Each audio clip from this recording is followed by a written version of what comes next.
So this is a concept that we have discussed to some degree before, but it's something that I was talking with Sam somewhat during the off semester. Look, that's the issue. Don't do that. Exactly. He was like, "Yeah, we should bring that up in a morning meeting." It is, how literally do you take the word for word text of the Bible? Like, there are times that, like we've talked about it, but like there are times that Paul says, "Oh, this is my opinion," and there are times in the Psalms even where, obviously the example is in Job, or something. Okay, it's not specifically saying everything that they're saying is objective truth, and Sam's like, there are even times in the Psalms that it almost seems to be that way, where it's like, David's pouring out his complaint, and it's like, how objectively do you take this is what God is saying as 100% truth? To me, this is one of those things this is one of the reasons that you listen and rely upon the Holy Spirit. Well, that's kind of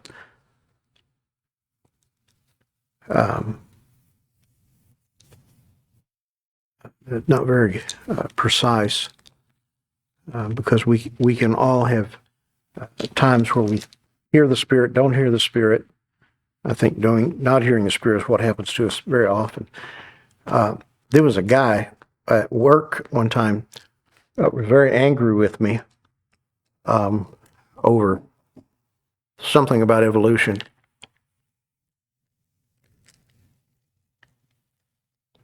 He was a biology major. I was a biology minor. He's the fellow that was yelling at me and told me, when he says, "What degree did you get?" I said, "Bachelor's." "Oh, you didn't finish your education." He had a master's. So when I finished mine and got my doctorate, I still didn't believe in evolution. Anyway, he was yelling at me, and he said, "Are you one of those fundamentalists?" I said, "I don't know what a fundamentalist is." "Somebody that believes the Bible, what's the word? Literally. I said, "Well, no, not all of it." He said, "Oh, you're not a fundamentalist then." So somehow that was the only okay thing that I said all day. Because you can't believe it literally. One of the things where people go, "Well, I believe everything literally." No, you don't. You don't. You can claim you do, but you don't. The reason I say that is because you don't look at the Scripture. I've never heard anybody teach it this way, where Jesus says there's coming a day and an hour where such and such is happening, and that you believe that it's going to last for an hour, that whatever's going to happen is going to happen, and that there was really a red dragon up in heaven and was tearing the stars apart, and we don't do that. Anyway, it's foolishness.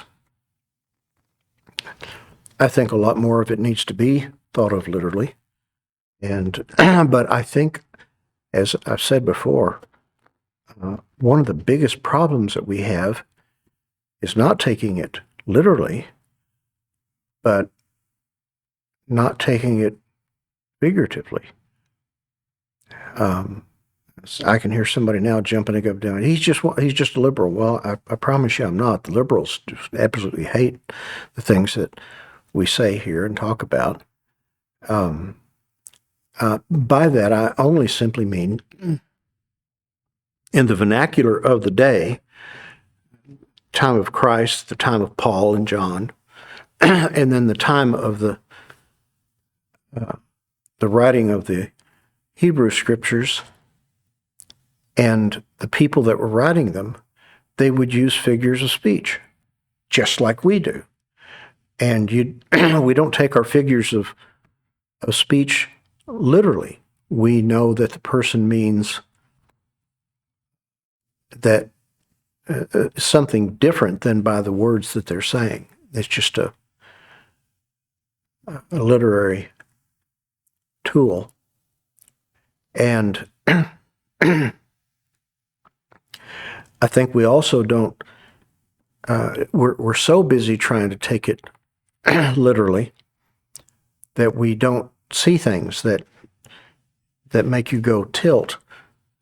A perfect example of this, and we're not going to get into this tonight by a long ways, but it's 1 Corinthians, I believe it's 1 Corinthians 11. Isn't that where he's talking about the head covering and the men and women and all this other stuff? And women not talking. And what you can see, and most, most biblical scholars that I've read and heard say, hey, that's obviously Paul is answering a letter, and he'll even say, that now the thing that you wrote about here in different places, and he there's a place where I believe that he's being Paul, and he's being a little on the sarcastic side in his answer to some of those things. But if you take it literally, well, then you're going to go, well, that's the way it is. And yet it only makes sense to go, wait a second, Paul, because the way that the verses and the statements are together, they're literally going back and forth. One's going this way, the other one's going that way, and you're going, what are you doing, Paul? And the only way that you can take it is that he's being a bit on the sarcastic side. And then he confronts the people that wrote the letter, more than likely men, with that famous statement, was it to you that the gospel first came? Was it, are you some kind of special being? And it's obvious that he is giving these people down the river about something. This is one of the things that, to me, and of course, can I say I'm a Bible nerd, just like I'm a nerd in a lot of ways, but I'm a life nerd too. By that I mean that we have to live life, and God has given us instructions, He's given us power, He's given us a lot of different things on how we live that life. And I think the Bible is one of those tools. But you have to take, and now I'm not saying, well, you got to read the whole Bible which you should. I'm not saying that either. But I'm saying that you don't need to read the whole Bible to get a wisdom and things like that for what you may need. But the Bible doesn't contradict itself, despite scholars and despite naysayers and despite people that hate the Bible, hate Christians, and hate God. It doesn't contradict itself. If it looks like it contradicts itself, the problem is not the Bible. The problem is either the translation or me.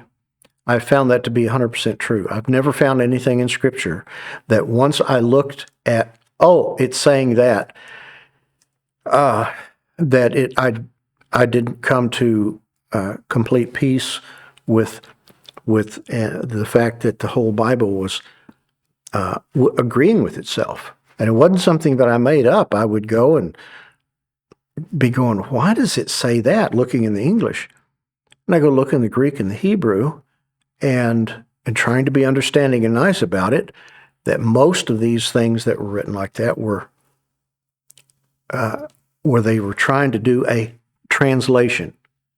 They use the word this, and so we use the word that. Greek here, English here, except that's pretty close to impossible.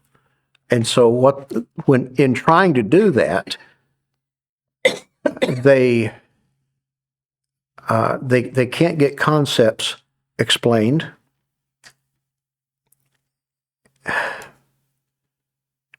And in trying to do that, they'll sometimes have to add those little words in italics to make it.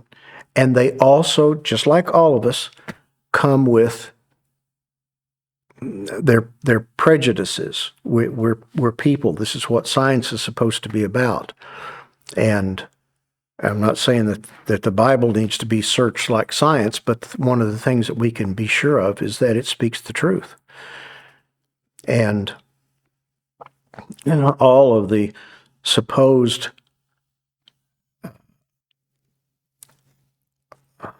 inaccuracies in Scripture through the years, through the centuries, have been proven to be false. Oh, there was a time where theologians just jumped all over the book of Luke, and because of Luke, the whole Bible's messed up. Listen to this fool, this idiot saying these things. And this has actually happened, if I remember correctly, in actually my lifetime, so not that long ago, despite what you think. But in the first part of Luke, he mentions, if you remember in Luke chapter 2, I believe it's a Christmas story going, and he says, in the year of Quirinius, and he was, and it says all those things. Well, the historians just rolled. This is ridiculous. This idiot. Look what he wrote in. Can't believe it. Oh, it went everywhere. And it was just blasting it.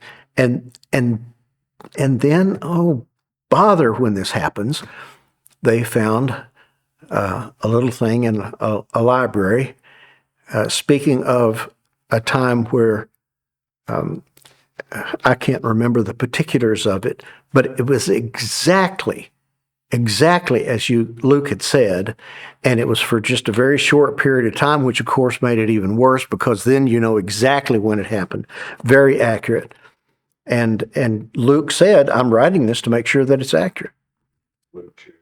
Yeah. And he gives these political things that are going on governmentally, and I think it was Quirinius was tetrarch of such and such. Well, no, he wasn't. Luke was wrong. And then they found that little slip of papyrus that went, he was right, and they were embarrassed, but probably didn't say much about it.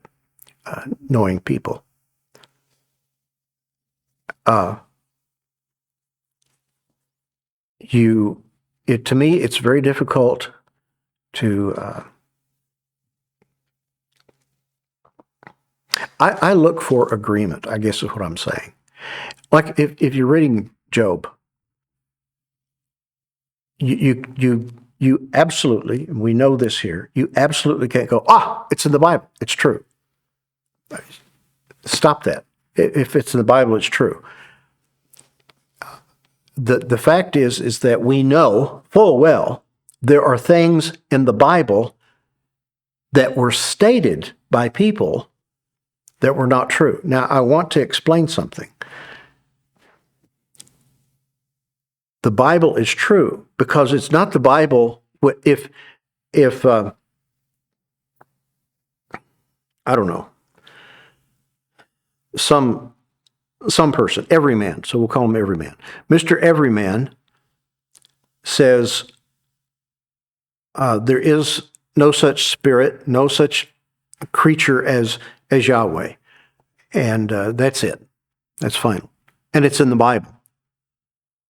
Well, the Bible is not saying, it's not the Bible that said that. It's Everyman that said that. Okay, Mr. Everyman said that. What the Bible is recording is that Mr. Everyman said it. Is the Bible true? Yes.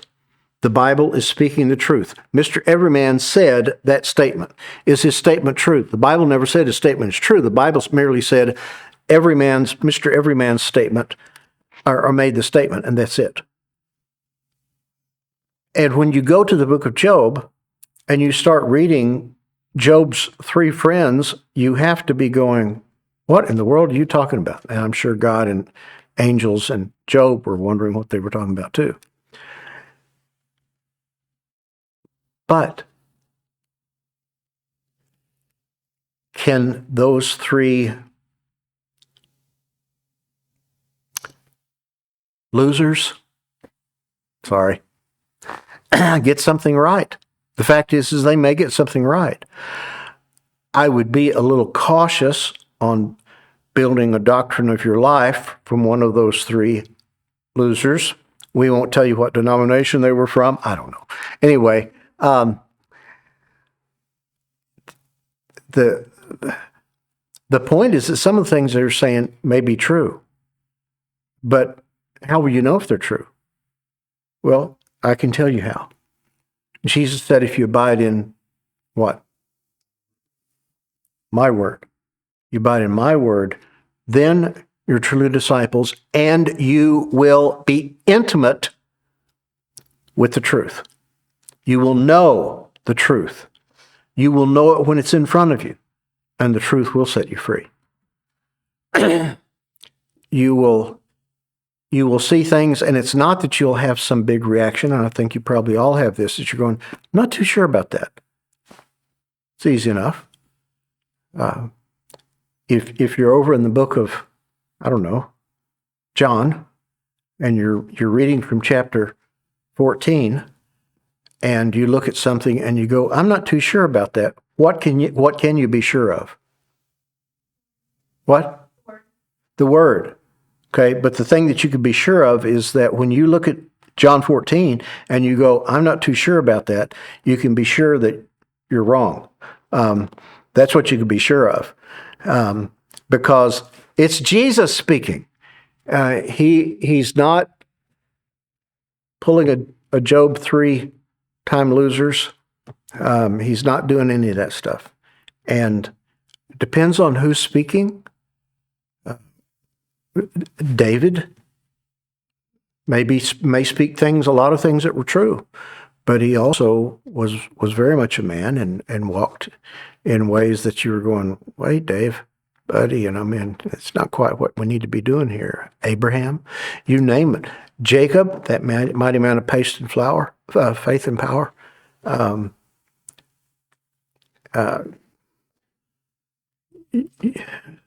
To me,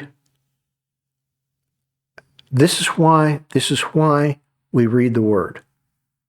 Okay, so when you're reading other parts of it, it will either click in your heart, or when you're reading it, you're going, I don't understand that. Why does it say that? And what I find, and it's to me, it's a lot of fun, is the mystery that's in it. And that may sound odd, but it's there. Then again, I hesitate to say this, but I enjoyed geometry in high school. The reason is because it was a mystery. Okay, we got to this. How are you going to? I don't know. Well, you had to learn to follow certain laws and make it work to find out what the mystery was at the end. And I think it's the same way with the Word. But the thing that has guided me through it for so many years is that it's consistent. It's not going to speak against itself. If it looks like it is, then something is either wrong with the translation or with what my understanding of it is. And yes, you can have people like Job's friends that are speaking things that are not true. But that doesn't happen very often. But then again, it's going to happen some. We've got people in here making statements. Pharaoh, really?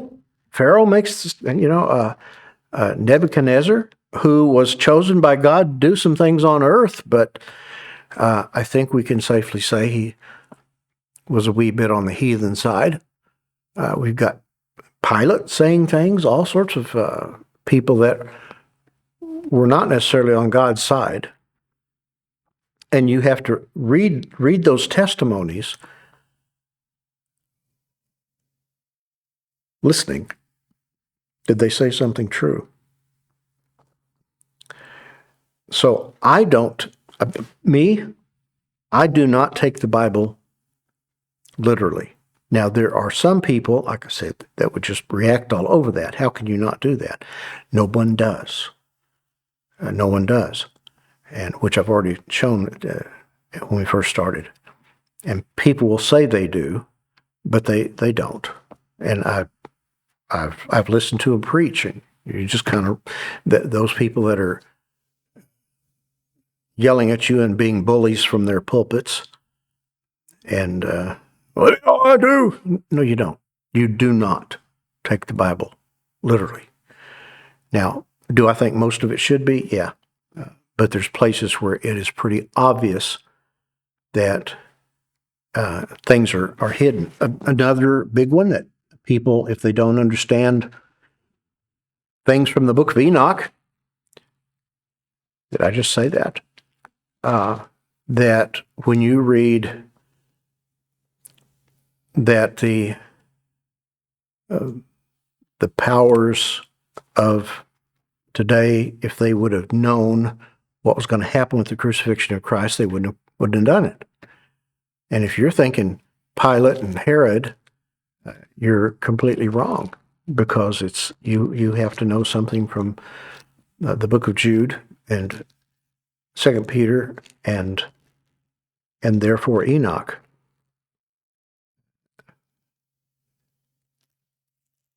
So anyway, I really think that's the answer, is that you have to listen. You have to.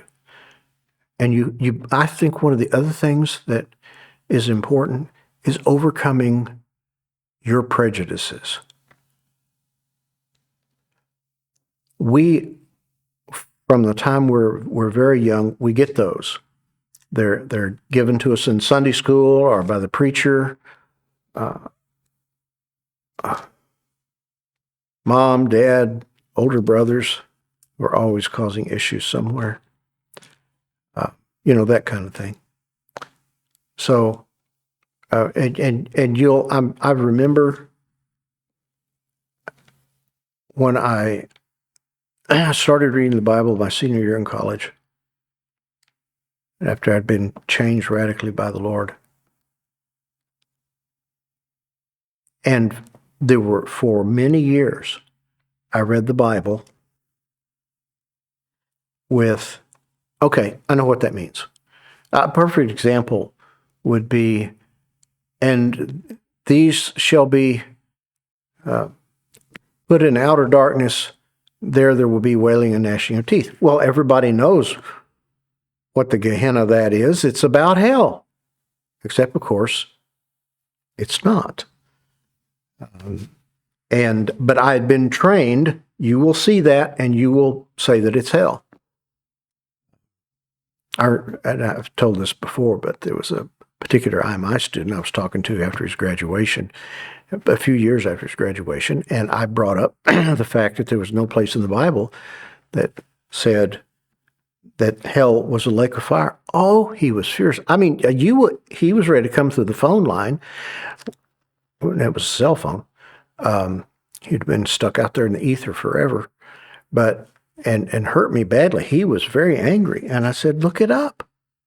But it says. I said, it doesn't say that that's hell. And he looked it up, and of course, all he could do was sputter and fume over on the other side, because the fact is that his prejudices, just like mine, had told me, when you see that, that's hell. Why? Somebody had told me it was. From the pulpit. From a lot of pulpits. That's hell. Well, I'm not saying it's not. I don't think it is, but I'm not saying it. But no, the Bible doesn't say it is. Somebody, and I've explained this before. You remember those little connect the dot pictures that I think with the Bible, there's these connect the dots that people do, and they're 200 or 300 pages apart. Oh, looky here, and you know what? In some ways, I see that the Bible is a mosaic. It puts these things together, and eventually a picture will coalesce. But and this is another thing with the prejudices that we've got. When you come to the Bible and you superimpose, you've heard me use this before, when you superimpose your belief over the text, or you superimpose just a wee bit too much of man's logic over the text. I don't know, I could get started, but I won't.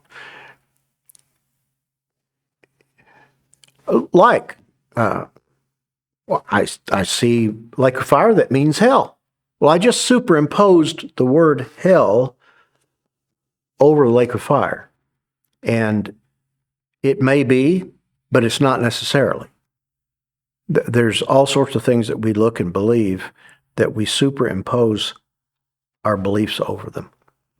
And to me, in my life, that has been a work in progress for a long, long time, to just take it as what it says.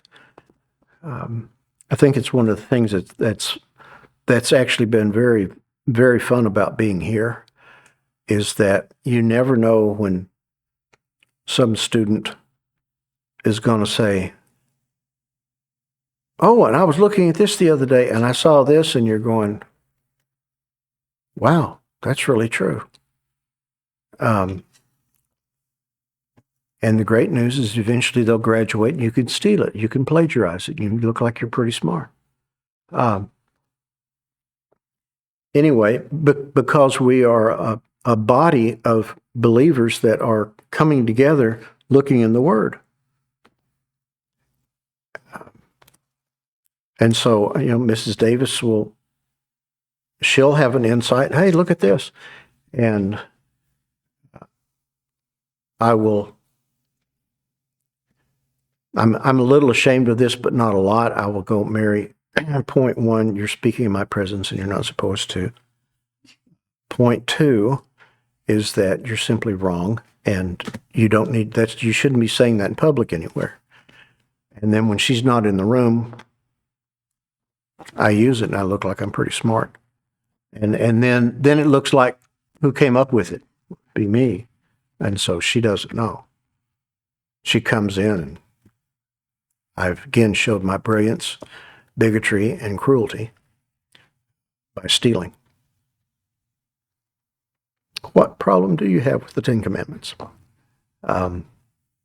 Anyway, being married to Mrs. Davis, you get new insights all the time to plagiarize.